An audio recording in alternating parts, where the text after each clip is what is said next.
Hello दोस्तों, Hadoop development की इस सीरीज में मैं आप सभी का स्वागत करता हूं।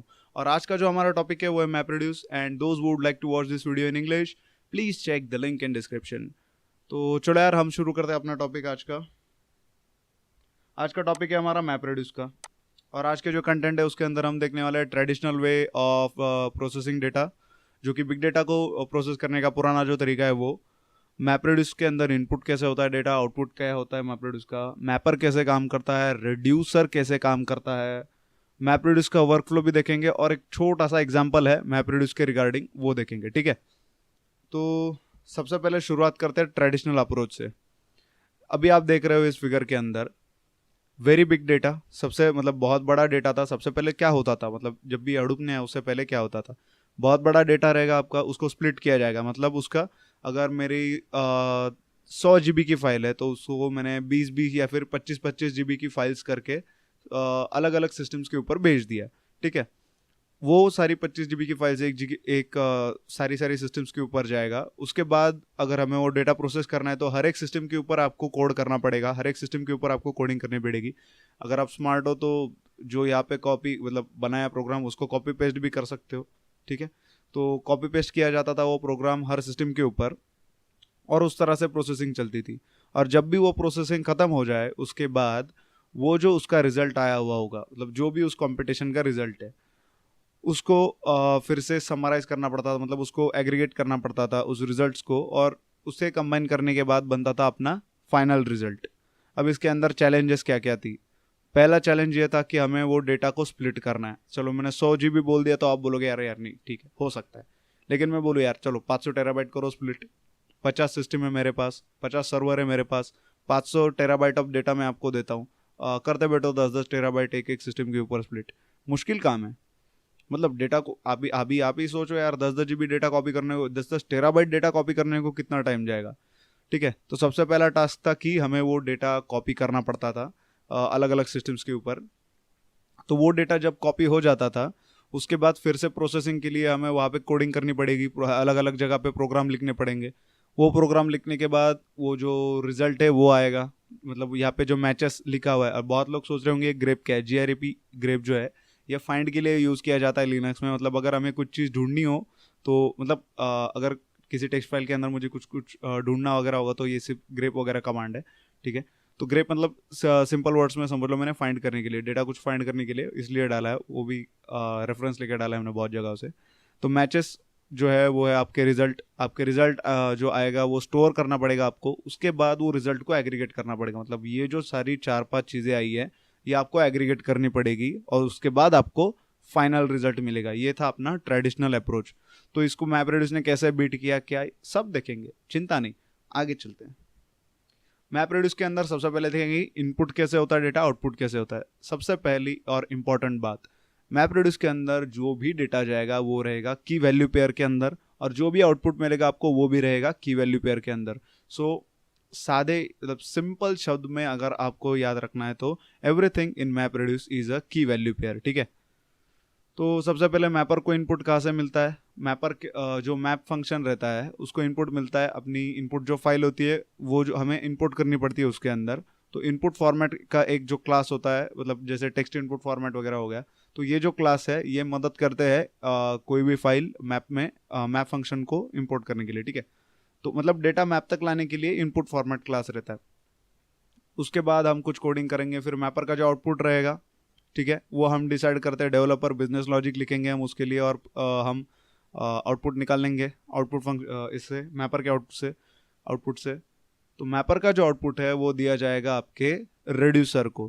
ठीक है, ये वर्क फ्लो है बस। अभी अगर आपको लग रहा होगा कि भाई क्या बोल रहा है तो टेंशन मत लो, आगे डिटेल में एक्सप्लेन करने वाला हूँ, बस नॉर्मल बोलता हूँ यहाँ पे। ठीक है, तो रिड्यूसर का जो इनपुट है वो है मैपर का आउटपुट। जो मैपर का रिजल्ट आएगा वो रिड्यूसर को दिया जाएगा, और रिड्यूसर के अंदर भी प्रोसेसिंग होगी, और जो रिड्यूसर का आउटपुट रहेगा वो फाइनल रहेगा, वो भी डेवलपर ही डिसाइड करेगा, जो हम हैं वो डिसाइड करेंगे। एंड जो आगे देख रहे हो आपकी यहाँ पे सब चीज़ क्या है, की वैल्यू पेयर। तो बिल्कुल टेंशन नहीं लेना, हर चीज़ जो है वो है आपकी की वैल्यू पेयर। कैसे होती है, क्या आती है की वैल्यू पेयर, सब देखेंगे। हाउ मैपर वर्क, सबसे पहले मैप फंक्शन जो है इनिशिएट होने के बाद मैपर चालू होता है आपका। मतलब अगर मैंने कोडिंग की, जार फाइल बनाई उसकी, और मैंने एग्जीक्यूशन को लगा दिया, तो होगा क्या? सबसे पहले अभी यहाँ पे देखो, एक फाइल है 250 MB की, तो इसके ब्लॉक बनेंगे 128 MB के, मतलब जितने भी बनेंगे। तो मैंने ज़्यादा कैलकुलेट करने में टाइम नहीं वेस्ट किया कि भाई चलो मैंने बोल दिया 2 ब्लॉक जनरेट होंगे, ठीक है। जो फाइल ब्लॉक रेप्लिकेशन का अगर आपने नहीं देखा तो यार इससे पिछला वीडियो है फाइल ब्लॉक रेप्लिकेशन के ऊपर, वो देख लो एक बार। तो अगर हम कोई भी फाइल इंपोर्ट कर रहे हैं हडूप के अंदर, वो ब्लॉक्स में डिवाइड होती है। जैसे कि ये 250 MB की जो फाइल है, इसको डिवाइड हो गई 128 MB के अंदर, जो हो गया ब्लॉक 1, जो कि स्टोर्ड है आपके डेटा नोड 1 के ऊपर। मतलब ये जो लाइन में पकड़ो, पहली 1, दूसरी 2, तीसरी 3, तो ये जो डेटा नोड 1 है उसके ऊपर आपका ब्लॉक स्टोर है। जो दूसरी डेटा नोड है उसके ऊपर आपका दूसरा ब्लॉक स्टोर है डेटा का, मतलब यही डेटा है लेकिन 2 जगहों पे स्टोर है, ठीक है, टुकड़ों में 2 जगह पे स्टोर है। तो क्या होगा, जब भी मैप फंक्शन इनिशिएट होगा, मतलब मैंने कोडिंग की, मैंने जार फाइल निकाली और मैंने वो फाइल लगाई एग्जीक्यूशन को, तो जैसे ही मैं वो फाइल एग्जीक्यूशन को लगाता हूँ, जिस जगह पे डेटा है उस जगह पे आपका मैपर रन होना चालू हो जाएगा, ठीक है। मैपर रन होना मतलब जो हमने कोडिंग की है मैप फंक्शन के अंदर, वो उस डेटा के ऊपर एग्जीक्यूट की जाएगी, ठीक है। तो जहां पर भी डेटा है, जैसे कि इस एग्जांपल के अंदर डेटा नोड 1 और डेटा नोड 2 के अंदर डेटा है, तो हमारे जो मैपर है वो रन होंगे डेटा नोड 1 और डेटा नोड 2 के ऊपर। तो अगर अभी लोग बोल रहे होंगे यार 2 डेटा के ब्लॉक थे तो 2 मैपर रन हो गए, तो अगर मतलब रिलेशन लगा रहे हो ना आप, अगर 100 डेटा के ब्लॉक रहेंगे तो 100 मैपर रन हो गए। कोई मतलब मुश्किल चीज़ नहीं है इसके अंदर, जितने डेटा के ब्लॉक के ऊपर आपका मैप फंक्शन काम करेगा उतने मैपर्स आपके क्लस्टर के अंदर रन होंगे। रिड्यूसर का क्या काम रहता है? मैपर का तो हो गया, चलो मैपर ने उसका काम कर दिया, ठीक है। उसके बाद क्या होगा, वो डेटा का किसे दिया जाएगा? अपने रिड्यूसर को। एक बार रिड्यूसर के पास वो डेटा आ गया तो उसका काम होता है समराइजेशन ऑपरेशन करना, मतलब उस सबको उसको समराइज करना पड़ता है। वो कैसे, क्या, कब, क्या, सब देखेंगे। मतलब अभी मैप का तो समझ में आ गया ना आपको, रिड्यूसर का भी समझ में आ जाएगा। रिड्यूसर के लिए मैंने आगे अच्छा हुआ एग्जांपल दिया हुआ है, ठीक है।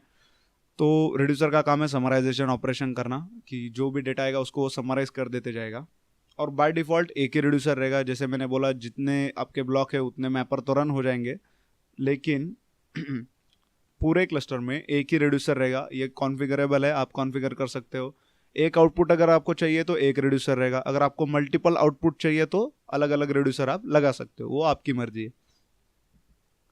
तो अभी मैप रेड्यूस को डिस्कस करेंगे कि मैप का क्या काम है, रिड्यूसर का क्या काम है। सबसे पहली बात, मैप जो है वो जो उसका पहला काम है वो है डेटा लेना इनपुट फाइल से। तो कोई भी इनपुट फाइल आने दो, मैप का सबसे पहले काम रहता है कि उसको डेटा लेना पड़ता है। और कैसे आता है डेटा, क्या आता है, हमें उससे कोई लेना देना नहीं है। बस इतना समझ लो कि एक इनपुट फॉर्मेट नाम का क्लास है। इनपुट फॉर्मेट जो है मतलब उसके आगे लगा लो टेक्स्ट या फिर ऑडियो वीडियो जो कुछ भी है, तो वो जो इनपुट फॉर्मेट का क्लास है वो मदद करता है डेटा इंपोर्ट करने के लिए, ठीक है। सेकंड है बिजनेस लॉजिक लिखना पड़ता है हमें उसके लिए। अगर मुझे डेटा प्रोसेस करना है तो उसके रिगार्डिंग अगर मुझे फाइंड आउट करना है कि यार एक मेरी कंपनी है उसके अंदर 25,000 के ऊपर सैलरी कितने लोगों की है, उसके लिए मैं कुछ बिजनेस लॉजिक लिखूंगा मैप फंक्शन के अंदर, ठीक है। और तीसरा होता है आउटपुट, राइट आउटपुट। ये भी मैप का ही काम है, मतलब ये एग्जीक्यूशन का। इसमें हमारा एक ही रोल है भाई कि हमें बिजनेस लॉजिक लिखना है, ठीक है। बिजनेस लॉजिक मतलब कोडिंग करनी है हमें। जो दूसरा है रिड्यूसर, रिड्यूसर को जो इनपुट आता है वो किससे आता है? आपके मैप फंक्शन से। मतलब मैप के बाद शफल वगैरह फेज है, वो देखेंगे, आगे देखेंगे, बिल्कुल टेंशन मत लो अगर आपको समझ में नहीं आ रही कुछ चीज़ तो। जो रिड्यूसर है वो डेटा किससे लेगा? आपके मैपर से। उसके बाद हमें रिड्यूसर के अंदर समराइजेशन के रिगार्डिंग उसका बिजनेस लॉजिक लिखना पड़ेगा कि भाई हमें समराइज करना है डेटा, तो उसके हिसाब से आपको कोड वहाँ पे कोड लिखना पड़ेगा। और जो आपका रिड्यूसर का जो कुछ भी रहेगा, मतलब आउटपुट, रिड्यूसर का जो आउटपुट रहेगा वो आपका फाइनल आउटपुट रहेगा, ठीक है। How mapper gets input. हाँ, अभी जो मैंने डिस्कस किया था कि भाई इनपुट फॉर्मेट का कुछ हमें डिस्कस करना है, तो हम देखेंगे अभी। ओके, अभी आप देख रहे हो यहाँ पे, तो अभी बस समझ लो, बस ऐसा होता नहीं है, मतलब इतना छोटा डेटा एक ब्लॉक में नहीं बैठता, लेकिन मैंने लिखा है सिर्फ आपको समझने के लिए। तो यहाँ पे आप देख सकते हो ब्लॉक 1 के अंदर एक लाइन है डेटा की, 2 लाइन्स है सॉरी, और ब्लॉक 2 के अंदर 2 लाइन्स है। तो जैसे मैंने बोला मैपर को इनपुट कौन से फॉर्मेट में जाएगा? आपके की वैल्यू पेयर के अंदर। तो बाय डिफ़ॉल्ट जो इनपुट फॉर्मेट का क्लास है वो है टेक्स्ट। आप स्पेसिफाई कर सकते हो अपने हिसाब से, लेकिन डिफ़ॉल्ट जो है वो है टेक्स्ट। मतलब बाय डिफॉल्ट जो इनपुट आता है मैपर को वो टेक्स्ट कंसिडर करता है। तो टेक्स्ट आप बोलोगे यार टेक्स्ट की वैल्यू पेयर कैसे जनरेट करेगा, डायरेक्टली की वैल्यू पेयर कैसे जनरेट होगी, क्योंकि वो तो पूरा अनऑर्गेनाइज्ड है, उसके अंदर कुछ ऑर्गेनाइज किया हुआ है नहीं खास, ठीक है। तो अभी मैं वो बोलने वाला हूँ कि कैसे वो की वैल्यू पेयर टेक्स्ट फाइल के अंदर जनरेट करता है। जैसे कि अभी ब्लॉक 1 के अंदर मेरी ये एक टेक्स्ट फाइल है, इसके अंदर मैंने लिखा है हेलो हेलो भाई लोग, हम तुम्हारा वेलकम करता है, आज हम लोग सीखेंगे बाइट ऑफसेट के बारे में, ठीक है। तो ये पहली लाइन है, और दूसरी लाइन है तो जिन्होंने पिछली वीडियो नहीं देखी एक बार जाके देख लो, काम की चीज़ है, ये मेरा हमेशा का डायलॉग, मैं हमेशा मारते रहता हूँ। तो ये दोनों लाइन से मेरे ब्लॉक 1 का जो डेटा है आपको दिख रहा है, ब्लॉक 2 का जो डेटा है वो भी आपको दिख रहा है। कैसे जनरेट होगा, जो लाइन से शुरू हो रहा है पहली बार, जैसे कि एच, हेलो का एच जो है एकदम पहले ब्लॉक 1 के पास देखो, ब्लॉक 1 के पास जो हेलो का एच है वो आपकी लोकेशन है बाइट ऑफसेट की 0, ठीक है। ई की लोकेशन है 1, एल की है 2, आगे के एल की है 2, अब समझ रहे हो, 1 2 3 4 5 6 7 8 ऐसी वो बाइट ऑफसेट का जो नंबर है वो दिया जाता है, ठीक है। तो अभी देखो कैसा चल रहा है, 0 जो था 0 से लेके करता है जो है एंड का, उधर तक आपकी पहली लाइन थी, ठीक है। तो उधर तक का जो है वो बन जाएगी आपकी वैल्यू, और जहां से शुरू होता है, कहाँ से शुरू हुआ आपका, 0 से, 0 से शुरू हुआ तो आपका बाइट ऑफसेट का नंबर हो गया 0, ठीक है। तो 0 आपकी हो गई की, और आगे की जो पूरी लाइन है वो हो गई आपकी वैल्यू। अब टर्मिनेट कैसे करता है, जैसे लाइन चेंज हो जाएगी भाई, उतना स्मार्ट है वो कि वो टर्मिनेट कर लेगा। आगे देखो, आज हम लोग सीखेंगे, ये जो है ए की जो बाइट ऑफसेट लोकेशन है वो है 45।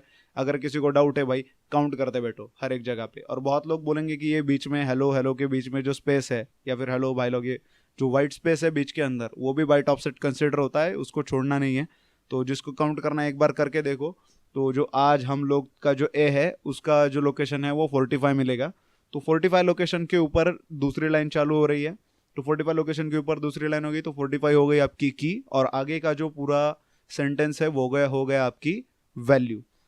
तो इस तरह से डेटा जो है वो मतलब सबसे पहले तो उसको की वैल्यू में कन्वर्ट किया जाता है, और किसे दिया जाता है, मैपर को। हमें जो लॉजिक लिखना है, हमें एक लाइन के हिसाब से लॉजिक लिखना है, जैसे कि सिंपल एक लाइन आ गई 0 और पहला सेंटेंस, उस हिसाब से लॉजिक लिखना है, लेकिन वो लॉजिक अप्लाई किया जाएगा आपके सारे डेटा को, ठीक है।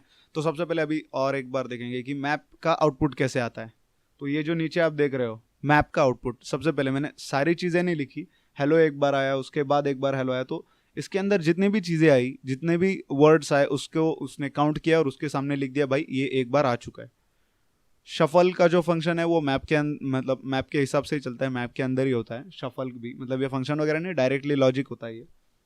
तो शफल के अंदर क्या लिखा है हमने यहाँ पे, हेलो 2 बार आ चुका है, मतलब मैप का जो है मैपिंग के बाद उसके जो फंक्शन है, हमें टेंशन नहीं लेनी है, शफल का काम जो है वो फ्रेमवर्क का है, मतलब आपको कुछ खास उसके लिए करने की ज़रूरत नहीं है, शफल जो है वो फ्रेमवर्क ही करता है आपका, ठीक है। तो हेलो कितनी बार आया है देखो, यहाँ पे दिख रहा है 1 बार 2 बार, मैप फंक्शन का आउटपुट चेक करेगा वो क्या है भाई, 1 बार 2 बार हेलो आ चुका है, ठीक है। तो उसको ब्रैकेट के अंदर उसने 2 बार 1 लिख दिया, ठीक है। तो इस तरह से हर वर्ड का लिखा जाएगा। मैंने अगर मेरे पास थोड़ा टाइम कम था यार, इसकी वजह से मैंने सारे वर्ड्स का नहीं लिखा, तो यहाँ तक समझ लो बस। शफल हो गया आपका डेटा, शफल के अंदर आपको इंफॉर्मेशन आ गई कि भाई कैसा चल रहा है, क्या चल रहा है। उसके बाद जो रिड्यूसर है उसका क्या, जो मैंने कहा था कि काम है यार को रिड्यूसर जो है उसको मैंने बोला था कि उसका काम है कि समराइजेशन करना। तो शफल मतलब मैप रिड्यूस का जो आउटपुट है, मैप का जो आउटपुट है वो है आपका ये हेलो 1,1 और भाई लोग 1, मतलब ये 2 बार आ चुका है और ये 1 बार आ चुका है। तो रिड्यूस के अंदर क्या होगा, ये जो 1 और 1 है उसको ऐड किया जाएगा, बस ये समराइजेशन का लॉजिक आपको लिखना पड़ता है रिड्यूस फंक्शन के अंदर, ठीक है। तो ये हो गया आपका, मतलब नॉर्मली कैसे चलता है क्या, इसकी वजह से मैंने आपको बोल दिया कि भाई कैसे काम हो रहा है इसके अंदर। अरे नहीं नहीं नहीं नहीं, ओके ठीक है, चलो ख़त्म होने का यार, मुझे पता ही नहीं चला आज कितना, मतलब वक्त ज़्यादा हो गया या कम, पता नहीं। आप बोर तो हो गए कि नहीं, मतलब मुझे बोर नहीं करना आपको, ऐसे कुछ नहीं। चलो फाइनल एक बार नज़र मारते हैं भाई मैप रिड्यूस कैसे काम करता है। यहाँ पे आप देख रहे हो पहले बार कि ये जो है dear wear river car car car, ये सब आपका अनऑर्गेनाइज किया हुआ डेटा है, ठीक है। तो मैप फंक्शन का क्या काम है, ठीक है। सबसे पहले जो है डेटा स्प्लिट हो जाएगा, मतलब ये अलग अलग सिस्टम्स के ऊपर जा रहा है डेटा, दिख रहा है आपको, अलग अलग जगह पे वो डेटा चला गया। तो समझो मेरा ब्लॉक 1 है डियर बियर रिवर, ब्लॉक 2 है कार कार रिवर, और ब्लॉक 3 है डियर कार बियर। तो अलग अलग जगह पे वो डेटा चला गया, ठीक है। उसके बाद उनके ऊपर मैप फंक्शन एग्जीक्यूट हुआ। मैप फंक्शन एग्जीक्यूट होने के बाद मैप फंक्शन ने ये आउटपुट दिया कि भाई डियर एक बार है, बियर एक बार, रिवर एक बार। वैसे ही उन नीचे के जो दो है उनका भी वैसे ही किया है। तो ये हो गया आपका मैप का फंक्शन। उसके बाद जो शफलिंग है उसके अंदर उसने जो मतलब इक्वल इक्वल है, अभी देखो इक्वल क्या है, बियर बियर वगैरह सब इक्वल है। तो ये सारी जगह उन्होंने यहाँ पे लेके आया, वो शफल करके, मतलब उस सिमिलर जो ये होते हैं कंटेंट्स होते हैं उनको वो नज़दीक लाता है शफलिंग में। तो ये हो गई आपकी शफलिंग। उसके बाद जो रिड्यूसर का काम था समराइजेशन करना, तो भाई रिड्यूसर ने समराइज कर दिया। बियर वो आ गया भाई 2 बार आ गया, कार 3 बार आ गया, और डियर 2 बार आ गया, रिवर 2 बार आ गया। और ये सब जो डेटा है वो बाद में उन्होंने समराइज कर दिया। भाई ये चलो हो गया, अपना काम खत्म हो चुका है अभी। तो ये उन्होंने इस तरह से समराइज कर दिया। तो ये हो गया आपका शॉर्टकट में बोल दिया मैंने। अभी चलो इसको कंपेयर करते हैं अपने पहले ट्रेडिशनल वाले के साथ। ट्रेडिशनल में क्या हो रहा था, बिग डेटा था, उसको अलग अलग सिस्टम्स के ऊपर कॉपी करना पड़ रहा था। उसके बाद अलग अलग उसके लिए कोडिंग करनी पड़ रही थी। उसके बाद अलग से उसका रिजल्ट एग्रीगेट करना पड़ रहा था। अब यहाँ पे क्या हो रहा है देखेंगे, वेरी बिग डेटा। हडूप के अंदर आप कितनी भी बड़ी फाइल इंसर्ट कर दो, वो अपने आप उसको स्प्लिट करेगा, अपने आप उसको रेप्लिकेशन बनाएगा, अपने आप उसको फाइल ब्लॉक्स में कन्वर्ट कर लेगा, उतना वो स्मार्ट है, ठीक है। दूसरा जो काम है अलग अलग जगहों पे प्रोग्राम लिखना, वो भी आपका खत्म हो गया इसकी वजह से। आप एक बार एक मैपरेड्यूस का प्रोग्राम लिख दो और कितना भी बड़ा, कितने भी टेराबाइट्स का प्रोग्राम है वो आप इजीली, आप कितने भी टेराबाइट्स का डेटा है आप इजीली एनालाइज कर सकते हो, वो 3-4 लाइन का जो कोड रहेगा उसके ऊपर। मैप फंक्शन आएगा, रिड्यूस फंक्शन आएगा। और बहुत लोग बोलेंगे नहीं नहीं यहाँ पर भी तो समराइजेशन हो रहा है भाई, लेकिन यहाँ पे हम कंप्यूटेशन को डेटा के नज़दीक लेके जा रहे हैं। पहला जो अप्रोच था उसे हम डेटा को कंप्यूटेशन के नज़दीक लेके आ रहे थे, ठीक है। इसके अंदर जो समराइजेशन ऑपरेशन हो रहा है वो कॉम्बिनेशन में हो रहा है, क्लस्टर है, वो एक प्रॉपर क्लस्टर है जिसके अंदर काम चल रहा है, ठीक है। तो मैप फंक्शन का काम आपको समझ गया क्या है, रिड्यूस का क्या काम है वो समझ रहा है। उसके बाद मैप रिड्यूस, वो जो समराइजेशन हो गया, उसके बाद ऑल मैचेस, मतलब जो फाइनल रिजल्ट है वो डायरेक्टली दिया जाएगा। इसके अंदर आपका डेटा स्प्लिट करने का काम बच गया। अगर ट्रेडिशनल वे के अंदर आपके 50 सिस्टम है और कोई एक सिस्टम क्रैश हो गया, वो चलो आपका डेटा चला गया, तो आपकी प्रोसेसिंग सक्सेसफुल होगी नहीं, आपको रिजल्ट्स नहीं मिलेंगे। लेकिन यहाँ पे कैसा है, फाइल ब्लॉक है, रेप्लिकेशन है, अगर कोई क्रैश हो जाता है तो दूसरी जगह से डेटा ले लिया जाएगा। और इसके अंदर थोड़ा इजीली हो जाता है डेटा मैनेज करना, और स्पीड जो है प्रोसेसिंग की वो भी बढ़ जाती है। तो यार मैं समझता हूँ अभी आप लोगों को समझ में आ गया होगा, फास्ट हो गया होगा थोड़ा, तो कमेंट में मेंशन करो, ठीक है। अगली वीडियो में यार कुछ तो भी प्रैक्टिकल करेंगे। अभी थ्योरी मेरे को भी बोर होने लगी है, शायद आपको भी बोर हो रही होगी। तो अगली वीडियो में हम कुछ तो प्रैक्टिकल करेंगे। और यार लाइक और सब्सक्राइब करना मत भूलो, मेरा कॉन्फिडेंस बढ़ता है यार इन चीज़ों से, मतलब मोटिवेशन मिलता है मेरे को और अच्छे वीडियो बनाने का। तो अगर पसंद आ गया तो डेफिनेटली यार लाइक और सब्सक्राइब करो। ओके चलो बाय।